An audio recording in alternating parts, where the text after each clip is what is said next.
जी, काफ़ी लोग मेरे ख्याल शामिल हो चुके हैं।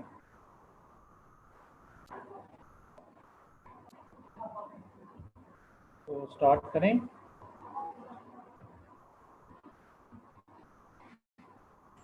जी सर, करें start.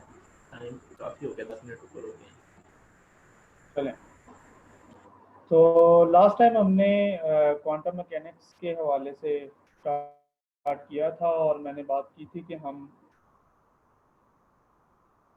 Non relativistic quantum mechanics जो है ये कर रहे हैं। जब हम नॉन रिलेटिविस्टिक क्वांटम मैकेनिक्स कहते हैं तो उसका मतलब होता है कि हमारी जो पार्टिकल्स हैं या वेव्स हैं या जो भी फिनोमिना है वो उनकी जो स्पीड है वो less than speed of light है, या दूसरे लफ्ज़ों में जो आइंस्टाइन की स्पेशल थ्योरी ऑफ रिलेटिविटी की कंडीशन है कि एनर्जी और मास इक्विवेलेंट होते हैं, वो हम अप्लाई नहीं कर रहे होते। यानी एनर्जी जो है वो आइंस्टाइन वाली जो मास एनर्जी इक्वेशन है उसको अप्लाई नहीं करते। तो ये नॉन रिलेटिविस्टिक क्वांटम मैकेनिक्स है। इसकी जो फाउंडेशंस हैं इनको हम स्टडी कर रहे थे। इसमें हमने लास्ट टाइम जो है वो स्टडी किया था ब्लैक बॉडी रेडिएशन को। मतलब ये हिस्टोरिकल इवेंट्स हैं या वो एक्सपेरिमेंट्स हैं जिनको एक्सप्लेन करने के लिए हमें ये नया फ्रेमवर्क जो है जिसको क्वांटम मैकेनिक्स कहते हैं इंट्रोड्यूस करवाना पड़ा था। तो इसमें जो है वो ब्लैक बॉडी रेडिएशन में हमने थोड़ा सा ये स्टार्ट किया था कि ब्लैक बॉडी रेडिएशन ये है कि अगर आपके पास एक कैविटी हो, एक ऐसी परफेक्ट कैविटी कि जिसके अंदर अगर रेडिएशन अब्जॉर्ब हो तो वो पूरी की पूरी अब्जॉर्ब हो, एंड देन आप उसके अंदर से अगर आप टेम्परेचर दे के रेडिएशन को एमिट करें तो वो सारी रेडिएशन को खारिज करता है। ये जो रेडिएशन इस कैविटी में से बाहर निकलती है इसका हम देखते हैं वो स्पेक्ट्रम जो है वो डिफरेंट वेवलेंथ्स के ऊपर, डिफरेंट इंटेंसिटी जो है, डिफरेंट टेम्परेचर के ऊपर, डिफरेंट वेवलेंथ्स के ऊपर इंटेंसिटी की कर्व्स होती हैं, डिस्ट्रीब्यूशन कर्व्स होती हैं कि एनर्जी जो है वो किस तरह से डिस्ट्रीब्यूट होती है। एंड देन हमने देखा था कि जो लो एनर्जी अप्रॉक्सीमेशन हैं और जो हाई एनर्जी अप्रॉक्सीमेशन हैं, मतलब अगर लो वेवलेंथ्स पे देखा जाए तो इंटेंसिटी कर्व्स किस तरह की होती हैं, हाई एनर्जी पे इंटेंसिटी कर्व्स किस तरह की होती हैं। तो डिफरेंट लोगों ने इस एक्सपेरिमेंटल डाटा यानी इंटेंसिटी कर्व्स को एक्सप्लेन करने की कोशिश की लेकिन कामयाब नहीं हुए, जैसे कि वाइन्स लॉ है और रेले जीन्स लॉ है। तो प्लांक ने फिर एक रेडिकल अजम्पशन ली। रेडिकल इस सेंस के अंदर कि उसने लाइट को या एनर्जी को कंटिन्यूस नहीं लिया, बल्कि उसने इसको डिस्क्रीट पैकेट्स की शक्ल में कंसिडर किया। और डिस्क्रीट पैकेट्स की शक्ल में कंसिडर करने का मतलब ये होता है कि आप इंटीग्रेशन करने की बजाय समेशन करते हैं। जब डिस्क्रीट चीज़ों को जमा करना हो तो हम समेशन वाला फंक्शन, और अगर हम कंटिन्यूस चीज़ों को ऐड करना चाह रहे हो तो हम जो है उसमें इंटेग्रल को इस्तेमाल करते हैं। तो उसने इंटेग्रल की बजाय समेशन को इस्तेमाल किया एंड की for different energy ranges H new जो है उसने वो पैकेट की एनर्जी जो रखी थी। तो इस तरह का एक्सप्लेन होती हैं। तो ये वो था जो हमने लास्ट टाइम इसको देखा था। इसके अलावा कुछ और एक्सपेरिमेंट्स हैं, और जैसा कि मैंने आपको बताया था कि हम जेटिली की concepts and applications of quantum physics उसको हम इस्तेमाल कर रहे हैं। तो मैं यहाँ पर आपको जो स्क्रीन शेयर करूँगा वो उसी किताब की है। बेहतर है कि आपके पास वो किताब हो तो आप वहाँ से साथ साथ रीडिंग भी कर सकते हैं। और हम डिटेल कैलकुलेशन नहीं करेंगे क्योंकि हमारा मकसद जो है वो इन चीज़ों की बेसिक डिस्कशन है। तो यहाँ पे मैं स्क्रीन शेयर करूँगा और फिर हम आज जो नेक्स्ट जो है फोटो इलेक्ट्रिक इफेक्ट उसको हम स्टडी करते हैं कि उसमें हमें कैसे पता चलता है कि क्वांटम फिजिक्स की हमें ज़रूरत है। तो ये स्क्रीन के ऊपर आपको नज़र आ जाएगा। आई होप कि स्क्रीन पे आपको ये नज़र आ रही होगी फोटो इलेक्ट्रिक इफेक्ट के हवाले से। तो इसमें ये है कि मैंने कुछ इंपॉर्टेंट चीज़ों को हाईलाइट कर दिया था ताकि हम जल्दी जल्दी उसको डिस्कस कर सकें, ताकि हम क्वांटम मैकेनिक्स की जो असल मैथमेटिकल उसका स्ट्रक्चर है उसको हम स्टडी करें। तो फोटो इलेक्ट्रिक इफेक्ट 1887 में 1887 में हर्ट्स ने डिस्कवर किया। फोटो इलेक्ट्रिक इफेक्ट जैसा कि इसका नाम बता रहा है, photo means light and electric means charges, दूसरे लफ्जों में ये इलेक्ट्रॉन्स। अब पहली चीज़ ये नोट करेंगे 1887 ये वो साल है कि जब अभी इलेक्ट्रॉन डिस्कवर नहीं हुए। 1896 के अंदर जाके जे थॉमसन ने जो है इलेक्ट्रॉन दरियाफ्त किए हैं। तो तकरीबन 10 साल के बाद हमें पता चला है कि ये जो रेज हैं, कैथोड रेज, ये बेसिकली इलेक्ट्रॉन पार्टिकल्स होते हैं। सो जिस तरह से आज हम फोटोइलेक्ट्रिक इफेक्ट को डिस्कस कर रहे हैं, हर्ट्ज ने इसको इस तरह से नहीं किया। तो उसने सिर्फ समझ लें कि जो है वो कैथोड रेज या नेगेटिव चार्ज वाली जो रेडिएशंस हैं उनको उसने स्टडी किया। हम जानते हैं कि वो नेगेटिव चार्ज वाली रेडिएशंस जो हैं वो थॉमसन के बाद वो इलेक्ट्रॉन्स हैं, पार्टिकल्स हैं। सो हम अब इलेक्ट्रॉन को पार्टिकल के तौर पर ही डिस्कस करेंगे। तो फोटोइलेक्ट्रिक इफेक्ट ये है कि अगर आप किसी मेटल के ऊपर, किसी भी धातु के ऊपर रोशनी जो है वो उसके ऊपर डालते हैं, ऑफ कोर्स ये घर में ये तजर्बा नहीं हो सकता, लेबॉर्ट्री के अंदर खास कंडीशंस के अंदर हम ये तजर्बा करते हैं। उसमें पहली कंडीशन ये है कि हम एक ऐसी ट्यूब लेते हैं जिसके अंदर से हवा निकाल दी गई हो और उसके अंदर वैक्यूम हो। उस वैक्यूम के अंदर हम 2 प्लेटें लगाते हैं, एक प्लेट को हम पॉजिटिव चार्ज देते हैं और दूसरी को नेगेटिव चार्ज देते हैं। नेगेटिव चार्ज वाली जो प्लेट है, जिसको हम कैथोड भी कहते हैं, उसके ऊपर अब हम लाइट जो है वो शाइन करते हैं। हम डिफरेंट कलर्स की लाइट्स लेते हैं, ब्लू लाइट को शाइन कर लें, रेड लाइट को शाइन कर लें, अल्ट्रा वायलेट, एक्स रेज, या जिस तरह की भी डिफरेंट लाइट्स हैं उनको आप शाइन करते हैं।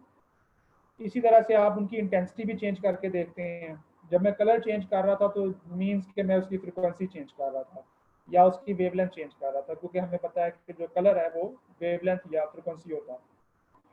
तो डिफरेंट कलर्स या डिफरेंट फ्रिक्वेंसी को लेकर ये एक्सपेरिमेंट किया गया एंड देन डिफरेंट इंटेंसिटी को लेकर किया गया। अब याद रखें इंटेंसिटी क्या चीज़ है, शिद्दत, जिसको रोशनी की शिद्दत हम कहते हैं उर्दू में। इंटेंसिटी ये बताती है कि किसी गिवन यूनिट एरिया पर कितनी अमाउंट ऑफ लाइट आपने शाइन की है और कितनी देर के लिए शाइन की है। तो ये चीज़ आपको इंटेंसिटी बताती है। तो आप डिफरेंट अमाउंट ऑफ रेडिएशन भी शाइन करते हैं और डिफरेंट फ्रिक्वेंसीज के साथ भी शाइन करते हैं। तो देखने में ये आया कि मेटल्स में से इलेक्ट्रॉन्स जो हैं वो एमिटेड हो जाते हैं, एमिशन करते हैं, बाहर निकल आते हैं। हम जानते हैं कि मेटल्स की ये प्रॉपर्टीज़ है कि उसके अंदर इलेक्ट्रॉन्स जो है वो फ्रीली मूव कर रहे होते हैं।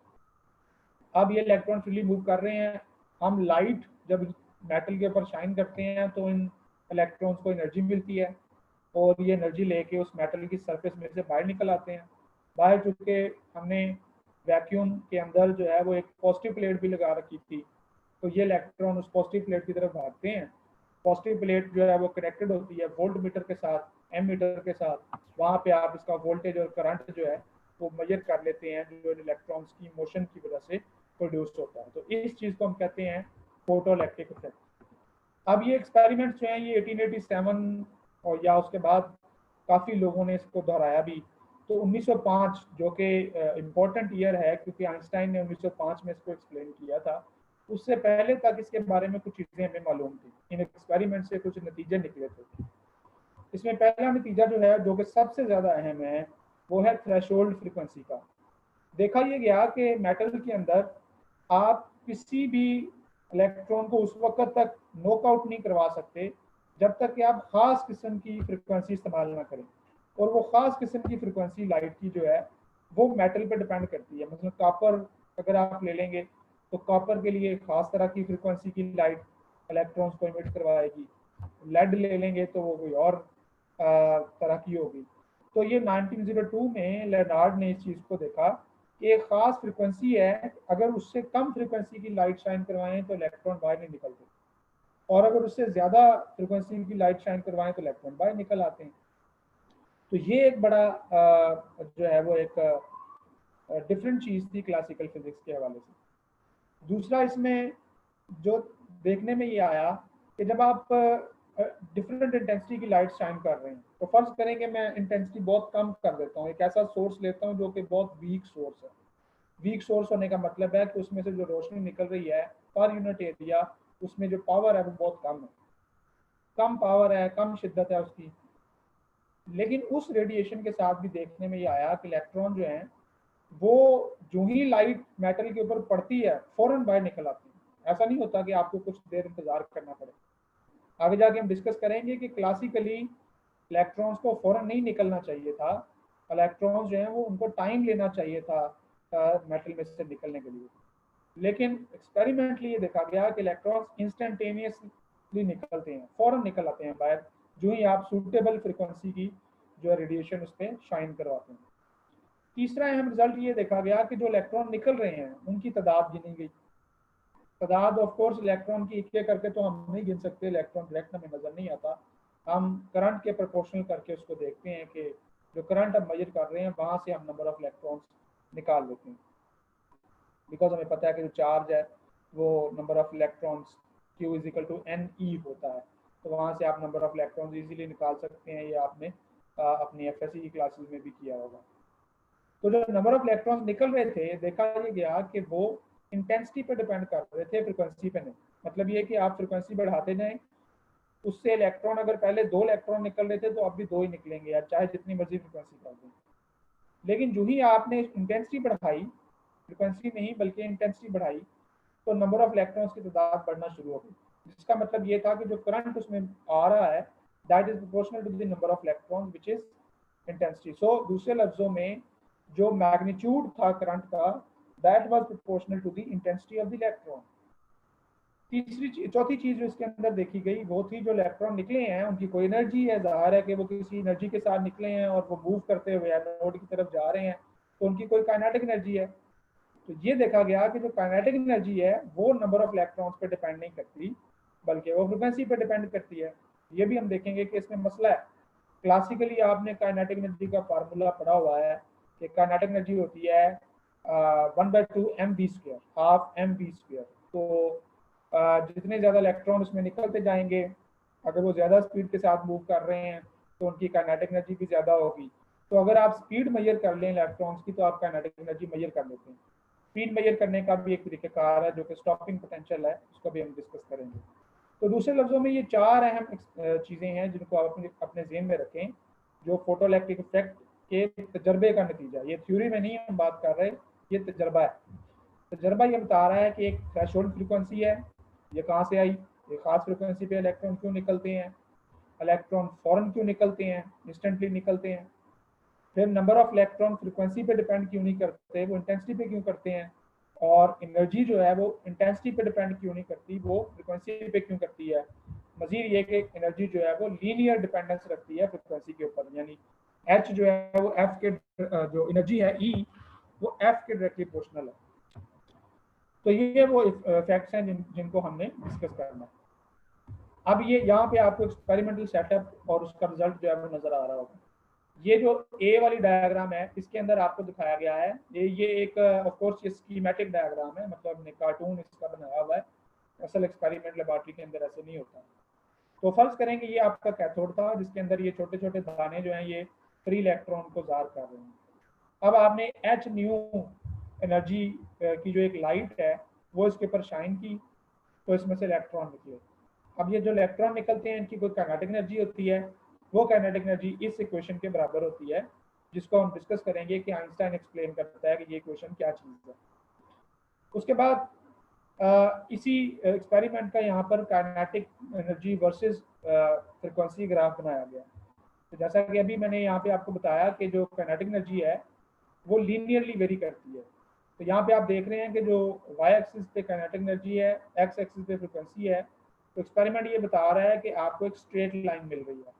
जहाँ भी दो चीज़ों का ताल्लुक स्ट्रेट लाइन के जरिए होता है हम कहते हैं कि ये दोनों चीज़ें लीनियरली डिपेंडेंट हैं, यानी काइनेटिक एनर्जी लीनियरली यानी फ्रिक्वेंसी की पावर 1 पे डिपेंड करती है, इसलिए हमें लाइन मिल रही है।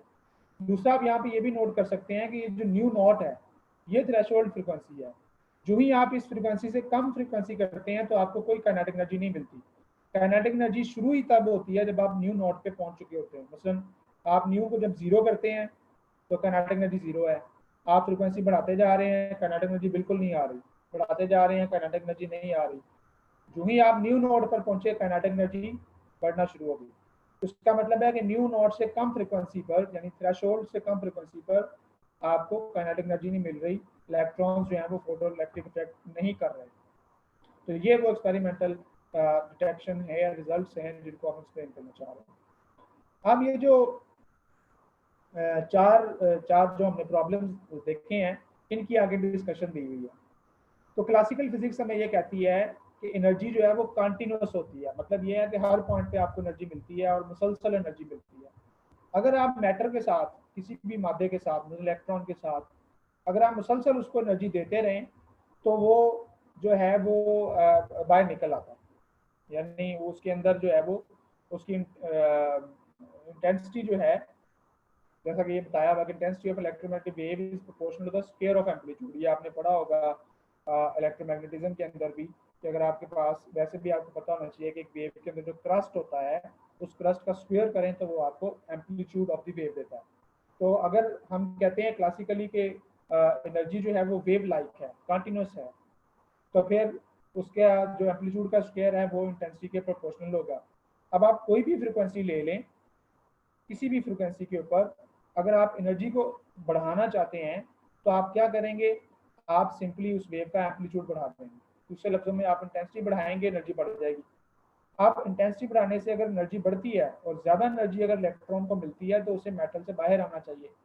लेकिन देखा ये गया है एक्सपेरिमेंटली कि इलेक्ट्रॉन जो है वो इंटेंसिटी बढ़ाने से बाहर नहीं निकल रहे। मतलब ये कि अगर आप वेव का एम्पलीट्यूड बढ़ाते जा रहे हैं, एम्पलीट्यूड बढ़ाते जा रहे हैं तो एनर्जी नहीं बढ़ रही, यानी एनर्जी बजाय इसके कि एम्पलीट्यूड पे डिपेंड करे जो कि क्लासिकली होना चाहिए इलेक्ट्रोमैग्नेटिक वेव्स में, यहाँ पर वो जो रिजल्ट है वो वायलेट हो रहा है, ऐसा नहीं हो रहा।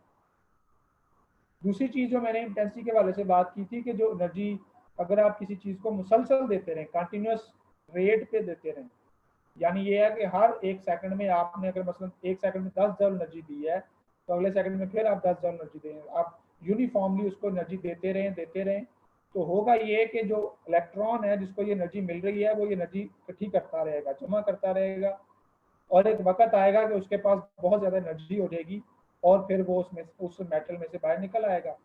जिसका मतलब ये है कि वो इलेक्ट्रॉन जो है उसको मेटल में से बाहर निकलने के लिए बहुत वेट करना पड़ेगा। दूसरे लफ्जों में ये वाला फिनोमिना इंस्टेंटली नहीं होगा। दूसरे लफ्जों में एनर्जी अगर कंटिन्यूस रेट पे मिलेगी तो फिर इलेक्ट्रॉन फौरन बाहर नहीं निकलेगा।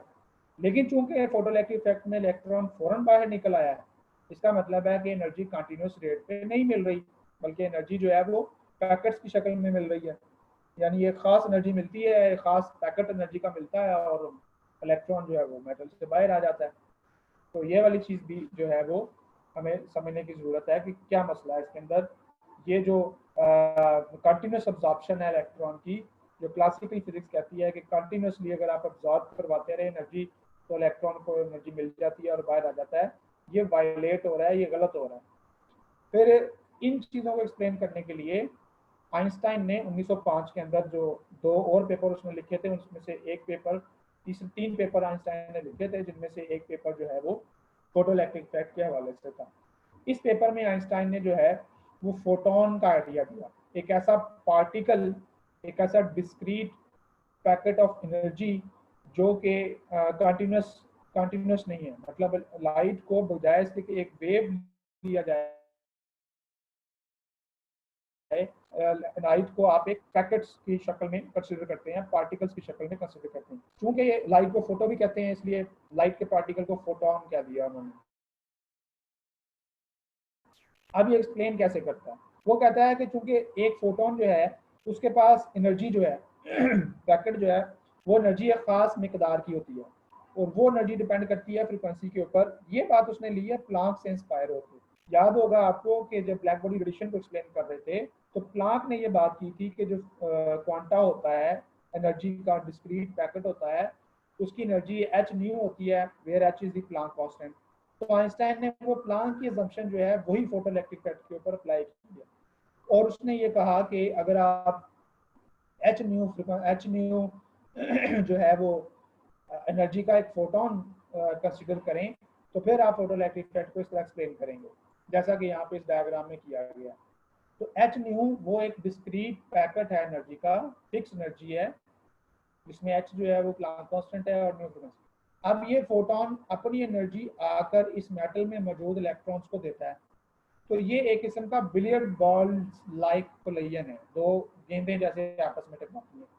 तो अब ये फोटोन चूंकि प्योर एनर्जी है, फोटोन मैटर नहीं है, इट इज़ नॉट मैसिव, ये मैसलेस जर्रा है, इसको पार्टिकल तो हम कहेंगे लेकिन ये पार्टिकल इलेक्ट्रॉन की सेंस में पार्टिकल नहीं है। इलेक्ट्रॉन तो एक मैसिव पार्टिकल है, फोटोन मैसिव नहीं होता, ये प्योर एनर्जी है। सो इसलिए फोटोन जब किसी मैटर से टकराएगा तो इट इज़ क्वाइट पॉसिबल कि वो एनर्जी जिस एनर्जी से ये फोटोन बना है वो एनर्जी उस पार्टिकल के अंदर अब्जॉर्ब हो जाए, यानी फोटोन का निशान खत्म हो जाएगा और एक इलेक्ट्रॉन मिलेगा जिसकी एक एनर्जी स्टेट बढ़ चुकी होगी, यानी उसकी एनर्जी जो है वो पहले से बढ़ चुकी होगी। सो जब एक फोटोन एक इलेक्ट्रॉन के साथ स्ट्राइक करेगा तो ये अब्जॉर्ब हो जाएगा। अब्जॉर्ब होने का मतलब है कि ये अपनी एनर्जी सारी की सारी ट्रांसफर कर देगा इलेक्ट्रॉन को। अब इलेक्ट्रॉन के पास ये जो टोटल एनर्जी है फोटोन वाली, इसके दो हिस्से होंगे। एक हिस्सा जो है वो उस इलेक्ट्रॉन का मेटल के अंदर जो दीगर इलेक्ट्रॉन्स प्रोटॉन्स वगैरह हैं उनसे जान छुड़ाने में इस्तेमाल होगा, क्योंकि इलेक्ट्रॉन बाउंड था मेटल के अंदर।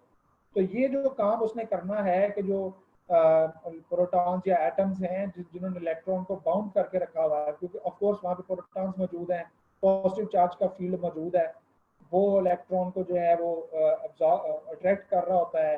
इसी तरह फ्री इलेक्ट्रॉन्स और भी मौजूद हैं, वो फ्री इलेक्ट्रॉन्स नेगेटिव होते हैं तो वो इसको रिपेल कर रहे होते हैं, तो इनकी आपस में कोलिजन हो रही होती है। तो कुछ एनर्जी जो फोटोन ने इसको दी थी वो मेटल के अंदर ही इन प्रोसेसेस में वेस्ट हो जाती है। बाकी जो एनर्जी बचती है वो एनर्जी लेके ये इलेक्ट्रॉन इस मेटल में से बाहर निकल आता है और उसको हम बोलते हैं kinetic energy of the electron, और वो एनर्जी है जिसको हम मेजर कर रहे होते हैं। तो ये इक्वेशन बेसिकली आपको बता रही है कि जो काइनेटिक एनर्जी है, यानी जो इलेक्ट्रॉन बाहर निकला, वो एग्जैक्टली फोटोन के बराबर नहीं है। काइनेटिक एनर्जी ऑफ इलेक्ट्रॉन यानी इलेक्ट्रॉन की जो सारी एनर्जी थी वो काइनेटिक एनर्जी नहीं बनी, बल्कि वो माइनस हो गई है W, where W is the work function. ये वो वर्क है जो मेटल के अंदर इलेक्ट्रॉन को नॉक आउट करने के लिए हम इस्तेमाल करते हैं। ये वो एनर्जी है which is use to knock out the electron from the metal. तो इसलिए ये क्वेश्चन जो है वो एक्सप्लेन कर देती है। दूसरी चीज जो है, हमने इस डायग्राम को एक्सप्लेन करना है, क्योंकि यहाँ पे हमने देखा था कि एक तो हमें थ्रेशोल्ड फ्रीक्वेंसी को एक्सप्लेन करना है कि जी थ्रेशोल्ड फ्रीक्वेंसी से कम फ्रीक्वेंसी पे काइनेटिक एनर्जी क्यों नहीं मिली आपको। दूसरा हमने ये एक्सप्लेन करना है कि काइनेटिक एनर्जी और इस न्यू का डायरेक्ट रिलेशन है, लीनियर रिलेशन है। अगरचे आपको इस इक्वेशन में भी नजर आ रहा होगा k is equal to H nu में, के और न्यू जो है वो डायरेक्ट रिलेशन में आ रही है, लेकिन इसको जरा ज्यादा डिटेल से स्टडी किया जा सकता है, एक्सप्लिसिटली स्टडी किया जा सकता है, जहाँ पे आपको नजर आएगा और आप अगर उसमें डिफरेंट वैल्यूज पुट करें फ्रीक्वेंसी की और काइनेटिक एनर्जी की तो आपको ये ग्राफ दोबारा मिल जाएगा। सो नेक्स्ट पेज के ऊपर हम देखते हैं कि यहाँ पर काइनेटिक एनर्जी को दिखाया गया है। तो चूंकि जो थ्रेशोल्ड फ्रीक्वेंसी है इसका ताल्लुक होता है वर्क फंक्शन के साथ। सो वर्क फंक्शन को हम एच न्यू नॉट कह देते हैं। तो अगर आप वर्क फंक्शन की जो वैल्यू है एच न्यू नॉट वो यहाँ पर पुट करते हैं तो एच दोनों में कॉमन आ जाएगा और न्यू माइनस न्यू नॉट रह जाएगा। अब यहाँ से आपको क्लियरली नजर आ रहा है, यहाँ पे डब्ल्यू नहीं नजर आ रहा, जस्ट फ्रीक्वेंसी नजर आ रही है, इसको आप डेल न्यू कह सकते हैं। ये चेंज इन फ्रीक्वेंसी है। New not is the threshold frequency and new is the given frequency, जो कि आपने मतलब न्यू नॉट समझ लें कि मेटल की प्रॉपर्टी है कि मेटल को कितनी फ्रीक्वेंसी चाहिए, और न्यू जो है वो गिवन फ्रीक्वेंसी है, इंसिडेंट फ्रीक्वेंसी है जो कि आप उसको दे रहे हैं। तो दोनों का जो डिफरेंस है वो del nu. So k is proportional to del nu. दूसरे लफ्जों में kinetic energy is linearly increasing with frequency. So अगर आप फ्रीक्वेंसी को बढ़ाएंगे तो काइनेटिक एनर्जी बढ़ती जाएगी, और चूंकि ये फ्रीक्वेंसी की पावर 1 है लिहाजा ये लीनियर हो गया। तो ये ग्राफ एक्सप्लेन हो गया। दूसरी चीज आप ये देखें कि हमने ये देखा था कि न्यू नॉट से कम फ्रीक्वेंसी पे काइनेटिक एनर्जी नहीं मिलेगी। क्यों नहीं मिलेगी? यहाँ पे आप देख सकते हैं कि अगर ये न्यू इस न्यू नॉट से छोटा हो जाए तो न्यू नॉट के साथ चूंकि नेगेटिव साइन है, तो ये नेगेटिव साइन ये बता रहा है कि अगर न्यू नॉट से कम होगा, यानी हम जो फ्रीक्वेंसी दे रहे हैं वो थ्रेशोल्ड से कम होगी, तो थ्रेशोल्ड फ्रीक्वेंसी वाला फैक्टर बड़ा हो जाएगा, नेगेटिव फैक्टर बड़ा हो जाएगा, जिसका मतलब होगा कि काइनेटिक एनर्जी नेगेटिव होगी। बट वी नो कि काइनेटिक एनर्जी पॉजिटिव डेफिनेट है, पॉजिटिव है, क्योंकि काइनेटिक एनर्जी वेलोसिटी के स्क्वायर पे डिपेंड करती है ना। तो अगर आप वेलोसिटी को माइनस भी कर भी दें तो स्क्वायर अगेन उसको पॉजिटिव कर देता है। सो काइनेटिक एनर्जी नेगेटिव नहीं हो सकती। तो यहाँ से मैथमेटिकली आपको एक्सप्लेन हो गया कि न्यू जो है वो अगर न्यू नॉट से लेस होगा तो काइनेटिक एनर्जी नेगेटिव हो जाएगी, विच इज़ नॉट पॉसिबल। इसलिए हम कहते हैं कि न्यू को ग्रेटर देन न्यू नॉट होना चाहिए, फिर न्यू जो है वो पॉजिटिव होगा, यानी new minus new not positive होगा, काइनेटिक एनर्जी पॉजिटिव होगी, एंड दैट इज पॉसिबल। तो ये इक्वेशन आपको एक्सप्लेन कर रही है कि न्यू न्यू नॉट से बड़ा होना चाहिए, तो फिर आपको वो काइनेटिक एनर्जी मिलेगी जिसको आप मेजर कर सकते हैं, जो कि पॉसिबल होती है। इंटरेस्टिंगली आप देख सकते हैं कि अगर मैं न्यू और न्यू नॉट को इक्वल कर दूं, फर्ज करें कि जो मैंने बाहर से फोटॉन भेजा था वो फोटॉन मेटल के वर्क फंक्शन के बराबर एनर्जी देता है, एच न्यू और एच न्यू नॉट बराबर होते हैं, तो फिर क्या होगा, क्लियरली आपको नजर आ रहा है कि new minus new not zero हो जाएगा अगर ये दोनों बराबर होंगे, जिसका मतलब है काइनेटिक एनर्जी जीरो हो गई, जिसका मतलब है कि इलेक्ट्रॉन सरफेस में से बाहर तो निकल आएगा लेकिन वो काइनेटिक एनर्जी गेन करके मूव करके एनोड की तरफ नहीं जा पाएगा, एनोड के थ्रू वो वोल्ट मीटर या एम मीटर में सिग्नल नहीं देगा, मतलब हम उसको मेजर ही नहीं कर पाएंगे। तो अगर आप जस्ट थ्रेशोल्ड फ्रिक्वेंसी देंगे तो there will be no measurement, और थ्रेशोल्ड फ्रिक्वेंसी से ज़्यादा फ्रिक्वेंसी वाला फोटॉन देंगे तो फिर there will be measurement of energy. Threshold frequency से कम फ्रिक्वेंसी वाला देंगे, काइनेटिक एनर्जी नेगेटिव हो जाएगी, which is not possible, again not measurable. याद रहे कि हम वही चीज़ पे बात कर सकते हैं जिसको हम मेजर कर सकते हैं, तो we measure positive kinetic energy. तो पॉजिटिव काइनेटिक एनर्जी आने की सिर्फ एक पॉसिबिलिटी है कि न्यू न्यू नॉट से ग्रेटर हो, मतलब ये कि आपका आने वाला फोटॉन वर्क फंक्शन से ज़्यादा एनर्जी दे रहा हो। सो इस तरह से हम थ्रेशोल्ड फ्रिक्वेंसी को एक्सप्लेन कर लेते हैं। इसी तरह से जो नंबर ऑफ इलेक्ट्रॉन इंटेंसिटी पे डिपेंड करते थे उसका एक्सप्रेशन निकालने के लिए लेनार्ड ने ही 1902 में यह दोबारा तजर्बा किया स्टॉपिंग पोटेंशियल के हवाले से। ये एक टेक्निक है to find the relation between kinetic energy and the potential और the speed of the particle. तो अब इसमें हम देखते हैं कि अगर एक इलेक्ट्रॉन ई है और आप उसको एक पोटेंशियल वी देते हैं तो उसकी काइनेटिक एनर्जी होती है ई वी। इसके मुकाबले में अगर आप एक चलता हुआ फोटॉन आपकी तरफ आ रहा है, आप उसको रोकना चाहते हैं, तो जितनी एनर्जी से वो आ रहा है हमें वो मालूम है, वो है ई वी। अगर आप उतनी ही एनर्जी आगे से उसको रिपल्शन के लिए दे दें तो आप उस इलेक्ट्रॉन को रोक सकते हैं। ये काम हम करते हैं स्टॉपिंग पोटेंशियल के थ्रू, और वो ये है कि आप जो बैटरी जो आपने कनेक्ट की होती है करंट को मेजर करने के लिए, आप उस बैटरी को यानी सॉरी एनोड और कैथोड को पॉजिटिव नेगेटिव करने के लिए आप उसको रिवर्स कर देते हैं, यानी जिसको एनोड बनाया था उसको कैथोड बना देते हैं और जिसको कैथोड बनाया था उसको एनोड बना देते हैं।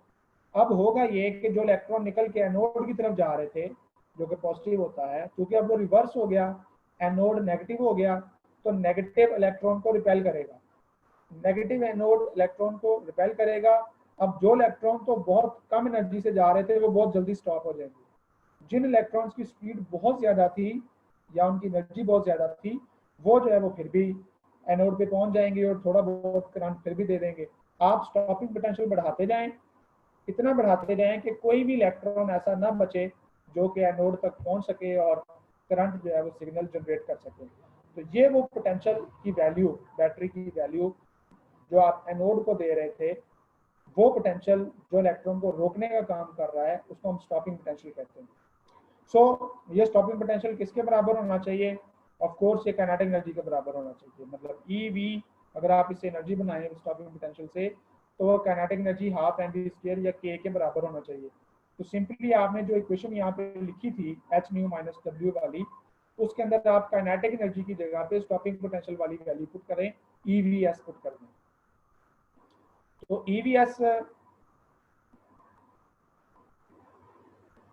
ईवीएस पुट करना जो है उससे आपको नज़र आ रहा होगा कि ये एक्सप्रेशन बन जाता है, यानी ई जो है इधर डिवाइड कर लिया तो एच ओवर जो है वो nu, h over e times nu minus W by e. तो डब्ल्यू एक कांस्टेंट मिकदार होती है एनर्जी की जो कि हर मेटल पे डिपेंड करती है, ई एक कांस्टेंट नंबर है। तो बेसिकली ये एक स्ट्रेट लाइन की इक्वेशन आपको नज़र आ रही है। अगर आप वी एस को वाई कह दें, न्यू को जो है वो आप एक्स कह दें, तो और एक्स के साथ ये वाली जो चीज़ आ रही है इसको आप स्लोप कह दें, तो फिर ये वाली चीज़ जो है वो हमें पता है ये y इंटरसेप्ट होती है, मतलब x को 0 कर दें तो y की वैल्यू माइनस w/e आएगी। सो आपने जो ग्राफ बनाया था स्ट्रेट लाइन वाला लास्ट पेज के ऊपर, ये जो हमने देखा ये वाला ग्राफ, इस ग्राफ की अगर आप स्लोप निकालें तो वो इक्वल होगी h/e के। तो इसका मतलब है कि आप इजीली h की वैल्यू निकाल सकते हैं अगर आपको स्लोप भी पता हो। तो एक तो आपको ये नजर आ गया कि स्टॉपिंग पोटेंशियल डायरेक्टली प्रोपोर्शनल है न्यू के, यानी लीनियरली डिपेंड कर रहा है जो है वो फ्रीक्वेंसी पे, इंसिडेंट रेडिएशन के ऊपर वो डिपेंड कर रहा है। तो एक तो हमें लीनियरिटी नजर आ रही है, प्लस इसके साथ साथ हम एक्स्ट्रा काम ये कर सकते हैं कि हम इसमें जो है वो प्लांक कांस्टेंट की वैल्यू भी जो है वो इजीली फाइंड कर सकते हैं। तो मिलिकन ने यहाँ पे बताया हुआ है कि 1916 में मुख्तलिफ एक्सपेरिमेंट्स किए आइंस्टाइन की इस इंटरप्रिटेशन के मुताबिक, और प्लांक कांस्टेंट की वैल्यू निकाली जो कि 0.5% एक्सपेरिमेंटल एरर के साथ बिल्कुल वही निकलती है जो कि प्लांक ने निकाली हुई थी। तो इस तरह से फोटोइलेक्ट्रिक इफेक्ट जो है वो एक बहुत ज़बरदस्त एविडेंस है इस चीज़ का कि अगर आप लाइट को फोटोन लेंगे, फोटोन यानी पार्टिकल नेचर लेंगे, तो फिर फोटोइलेक्ट्रिक इफेक्ट जो है एक्सप्लेन हो जाएगा। तो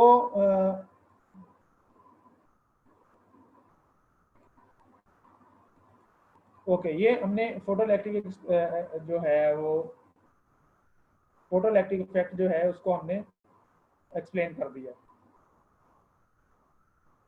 इसके बाद नेक्स्ट जो टॉपिक है that is Compton effect. Photoelectric effect के बाद कॉम्पटन इफेक्ट जो है ये भी एक बहुत ज़बरदस्त एविडेंस है इस चीज़ का कि हम जो है वो साबित कर सकते हैं कि जो लाइट है वो फोटॉन्स से मिलकर बनी हुई है, यानी पार्टिकल नेचर रखती है। तो 1923 के अंदर कॉम्पटन ने जो है वो ये एक्सपेरिमेंट किया एक्स रेज के साथ। तो आपको पता है रॉन्जन ने एक्स रेज डिस्कवर की थी और नोबेल प्राइज जो है वो पहला नोबेल प्राइज रॉन्जन को मिला था एक्स रेज की डिस्कवरी के ऊपर। एंड देन मैक्सवेल की इक्वेशन हमें बताती हैं कि जो एक्स रेज हैं they are also electromagnetic waves. तो जो लाइट की नेचर होगी वही एक्स रेज की नेचर होगी। सो अगर हम लाइट को इलेक्ट्रोमैग्नेटिक वेव कह रहे हैं तो फिर एक्स रेज को भी इलेक्ट्रोमैग्नेटिक वेव कहेंगे। सो वही प्रॉपर्टी जो लाइट पे लगा रहे थे, मसलन ये कि जो इंटेंसिटी है वो एम्पलीट्यूड पे डिपेंड करती है वगैरह, तो ये प्रॉपर्टीज एक्स रेज के ऊपर भी होंगी। तो एक्स रेज की प्रॉपर्टीज को समझेंगे, चेक करना जो है ये अब कॉम्पटन ने इसके ऊपर एक्सपेरिमेंट जो है वो करना शुरू किया। तो उसने ये एक्सपेरिमेंट के अंदर देखा कि अगर आप एक फोटोन को, एक्सरे के फोटोन को स्ट्राइक करवाएं किसी फ्री इलेक्ट्रॉन के साथ तो वो स्कैटर होता है। स्कैटर होने के बाद उसकी जो वेवलेंथ है या फ्रीक्वेंसी है वो सेम नहीं रहती, वो चेंज हो जाती है। अब क्लासिकली जो है ये पॉसिबल नहीं है, मतलब क्लासिकली अगर हम क्लासिकल फिजिक्स को देखें और एक्स रेज को इलेक्ट्रोमैग्नेटिक वेव्स ही कहें मैक्सवेल के मुताबिक, तो फिर ये फिनोमिना कॉम्पटन इफेक्ट जो है वो एक्सप्लेन नहीं होता। सो मसला क्या है? मसला ये है कि क्लासिकल फिजिक्स के मुताबिक जो इंसिडेंट और स्कैटर्ड रेडिएशन है उनकी वेवलेंथ सेम होनी चाहिए। क्यों? उसकी वजह ये है कि जो एक्सरेज हैं, आपको पता है ये हाई एनर्जेटिक वेव है, वेरी शॉर्ट वेवलेंथ होती है, 10⁻⁻10 मीटर के करीब इनकी वेवलेंथ है। इतनी स्मॉल वेवलेंथ मतलब लार्ज फ्रिक्वेंसी मींस इनकी एनर्जी बहुत ज़्यादा होती है। तो इतनी ज़्यादा एनर्जी वाली एक रेडिएशन है, मतलब एक इंतहाई तेज़ रफ्तार जो है वो समझ लें कि रेडिएशन आ रही है। अब एक फ्री इलेक्ट्रॉन के साथ जो ही इस तेज़ रफ्तार रेडिएशन की टक्कर होगी तो ये, अब आपको पता है कि इलेक्ट्रोमैग्नेटिक वेव के बारे में अगर आपने पढ़ा हुआ है, what is electromagnetic wave? It is basically the perpendicular oscillations of electric and magnetic fields, यानी इलेक्ट्रिक और मैग्नेटिक फील्ड्स होते हैं और वो परपेंडिकुलरली ऑसिलेट कर रहे होते हैं। तो जो इलेक्ट्रिक फील्ड कंपोनेंट होता है ये इलेक्ट्रिक चार्जेस के साथ इंटरेक्ट करता है, बिल्कुल जैसे आपने एंटीना के बारे में या रडार के बारे में पढ़ा होगा। आपको पता है ना कि एंटीना में से रेडिएशंस कैसे स्प्रेड करती हैं और आप टीवी या रेडियो चैनल्स को कैसे सुनते हैं, देखते हैं। तो उसमें ये होता है कि जो इलेक्ट्रॉन होता है जब वो इलेक्ट्रिक फील्ड में जाता है तो इलेक्ट्रिक फील्ड इलेक्ट्रॉन के ऊपर एक फोर्स लगाता है। जिसके नतीजे में इलेक्ट्रॉन एक्सेलरेट होता है, फोर्स लगती है तो एक्सेलरेशन पैदा होता है। अब जब आप इलेक्ट्रोमैग्नेटिक वेव या एक्सरेज की बात कर रहे हैं तो उसके अंदर इलेक्ट्रिक फील्ड स्टैटिक नहीं है, इलेक्ट्रिक फील्ड जो है वो ऑसिलेट कर रहा होता है। ये ऑसिलेटिंग इलेक्ट्रिक फील्ड जब इलेक्ट्रॉन के साथ आके मिलेगा तो वो इलेक्ट्रॉन को भी ऑसिलेट करवाएगा। अब ये इलेक्ट्रॉन जब ऑसिलेट करेगा तो ये उसी फ्रिक्वेंसी से ऑसिलेट करेगा जिस फ्रिक्वेंसी के साथ आपकी एक्सरेज ऑसिलेट या एक्सरेज के अंदर जो इलेक्ट्रिक फील्ड था वो ऑसिलेट कर रहा था। आपने ये ट्यूनिंग वगैरह रेडियो की पढ़ी हुई है ना, तो उसके अंदर यही काम होता है ना। ट्यूनिंग क्या चीज़ है कि जिस वेवलेंथ के ऊपर, जिस एनर्जी के ऊपर, जिस वेवलेंथ के ऊपर स्पीकर जो है रेडियो स्टेशन वाला रेडिएशन एमिट कर रहा है, इलेक्ट्रोमैग्नेटिक वेव्स एमिट कर रहा है, आपका रेडियो सेट एंटीना उसी वेवलेंथ को कैप्चर करता है। यानी रिसीवर के ऊपर जो वेवलेंथ है और जो ट्रांसमीटर के ऊपर वेवलेंथ है वो सेम होती है, हालांकि दरमियान में एंटीना के इलेक्ट्रॉन्स ऑसिलेट हुए हैं। तो कहने का मकसद ये है कि इलेक्ट्रॉन्स की ऑसिलेशन इलेक्ट्रिक फील्ड के साथ अटैच होती है। सो आने वाली रेडिएशन की जो इलेक्ट्रिक फील्ड ऑसिलेशन होगी वही ऑसिलेशन इलेक्ट्रॉन में पैदा होगी, वही ऑसिलेटिंग इलेक्ट्रॉन दोबारा से इलेक्ट्रोमैग्नेटिक रेडिएशन एमिट करेगा। तो जो रेडिएशन इस इलेक्ट्रॉन के इंसिडेंट थी यानी आते वक्त लगी इसको, और जो इसकी ऑसिलेशन के बाद निकली जो कि स्कैटर्ड हैं, उन दोनों की वेवलेंथ सेम होनी चाहिए। क्लासिकली हमने ये पढ़ा हुआ है रेडियो एंटीना वगैरह में। लेकिन कॉम्पटन इफेक्ट यहाँ पर क्या कह रहा है, वो कह रहा है कि अगर आपके पास एक फ्री इलेक्ट्रॉन है और एक्स रेज आके उसको स्ट्राइक करती हैं, स्कैटर करती हैं, तो और वो ऑसिलेट करता है, तो उसके नतीजे में जो दोबारा रेडिएशन बाहर आपको मिलेंगी उनकी वेवलेंथ, स्कैटर्ड वेवलेंथ उनको कहते हैं, वो इंसिडेंट वेवलेंथ के बराबर नहीं होगी। तो क्लासिकली कॉम्पटन इफेक्ट नहीं हो सकता, ये इसका मतलब है। बल्कि उनकी वेवलेंथ जो है वो बढ़ जाती है और उसकी वेवलेंथ में जो फर्क आता है उसको कॉम्पटन शिफ्ट कहा जाता है। यहाँ पर उसकी जो है वो थ्योरेटिकल कैलकुलेशन अब दिखाई गई है कि वो किस तरह से होता है। यहाँ पर एक इलेक्ट्रॉन है जो कि फॉर एग्जांपल रेस्ट के ऊपर पड़ा हुआ है। ये किसी मेटल के अंदर फर्ज करें कि कोई इलेक्ट्रॉन है जो कि, अगरचे ये सवाल अक्सर किया जाता है कि इलेक्ट्रॉन रेस्ट के ऊपर तो नहीं होता, तो ये जस्ट एक सिंपलिस्टिक मॉडल है। ऑफ कोर्स आपके पास जो टारगेट होता है उसके अंदर बहुत से इलेक्ट्रॉन्स होते हैं, उसमें हम उस इलेक्ट्रॉन की बात कर रहे हैं जो कि न्यूक्लियस के बहुत करीब होता है। आपको याद होगा कि एक्सरेज पैदा भी उसी से होती है ना। अगर आपने एक्सरेज की प्रोडक्शन पढ़ी हुई है तो एक्सरेज की प्रोडक्शन के लिए क्या जरूरी होता है, इनर शेल ट्रांजिशन, यानी जो के शेल या एल शेल या एम शेल जो कि न्यूक्लियस के क्लोजेस्ट होते हैं, तो उनमें जो इलेक्ट्रॉन है सॉलिड स्टेट फिजिक्स के अंदर हम अज्यूम करते हैं अप्रॉक्सीमेटली कि they are very much attached to the electron. So ये उस तरह का समझ लें कोई इलेक्ट्रॉन है जो कि बाउंड है न्यूक्लियस के, बिल्कुल बाउंड है। तो उस सेंस में हम इसको कह रहे हैं कि ये रेस्ट पे। अब इस इलेक्ट्रॉन के साथ एक फोटोन आ रहा है या लाइट आ रही है, एक्सरेज आ रही हैं, वो इसके साथ टकराती हैं।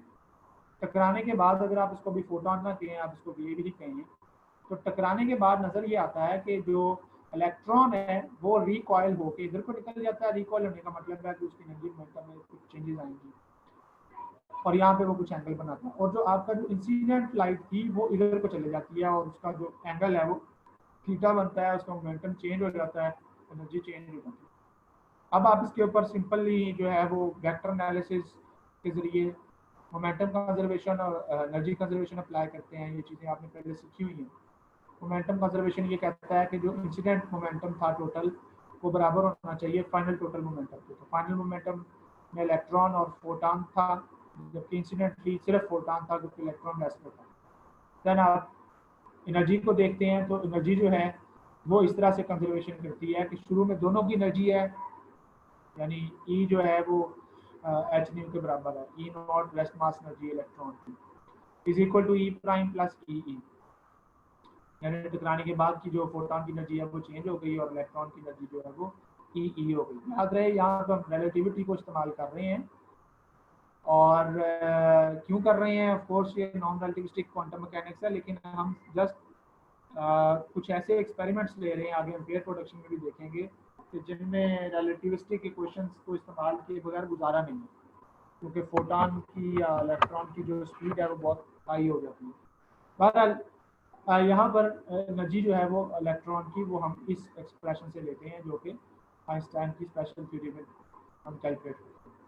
तो अगर आप इन सारे फार्मूलाज को आपस में सॉल्व करें फॉर दी वेवलेंथ, तो आपको वेवलेंथ का ये फार्मूला मिल जाता है, which is h/mc 1 minus cos theta. m is the mass of electron, h Planck constant, c speed of light. And आपको यहाँ पे रिजल्ट जो नजर आ रहा है वो क्या है? वो रिजल्ट ये है कि जो वेवलेंथ में शिफ्ट आ रहा है, वेवलेंथ में जो फर्क आ रहा है, उसकी वजह कोई इंटेंसिटी या कोई इस तरह की चीज़ नहीं है। उसकी वजह सिंपल एक एंगल है, बस वो एक चीज़ पर डिपेंड कर रहा है, थीटा के ऊपर। तो थीटा के ऊपर जो चीज़ डिपेंड करती है वो बेसिकली ये बता रही है कि ये पार्टिकल लाइक या बिलियर्ड बॉल्स लाइक को लें। अगर आप इनको इलेक्ट्रोमैग्नेटिक वेव्स लेंगे तो वेवलेंथ सेम रहनी चाहिए और ये एक्सप्लेन नहीं होती। तो डेल्टा लैम्डा की ये जो वैल्यू है इसको आप डिफरेंट स्कैटरिंग एंगल्स के ऊपर एक्सपेरिमेंट करके मेजर करते हैं और आप देखते हैं कि ये जीरो नहीं आती। मतलब डेल्टा लैम्डा अगर जीरो नहीं आ रहा तो उसका मतलब है कि लैम्डा और लैम्डा प्राइम जो है वो जो है वो इक्वल होने चाहिए। तो अगर लैम्डा और लैम्डा प्राइम इक्वल होने चाहिए तो फिर डेल्टा लैम्डा जीरो हो जाएगा। बट हमें पता है कि डेल्टा लैम्डा जीरो एक ही सूरत में आ सकता है, अगर आप यहाँ जैसे आप यहाँ पे नजर आ रहा है, अगर आप थीटा को जीरो कर दें, थीटा को जीरो करने का मतलब क्या होगा? थीटा को जीरो करने का मतलब यहाँ से आपको नजर आएगा कि फोटोन जिस सिमत में आ रहा था उसी सिमत में चलता रहेगा, यानी एक्सरे स्कैटर ही नहीं हुई। तो अगर स्कैटर ही नहीं हुई तो फिर कॉम्पटन स्कैटरिंग का सवाल ही पैदा नहीं होता।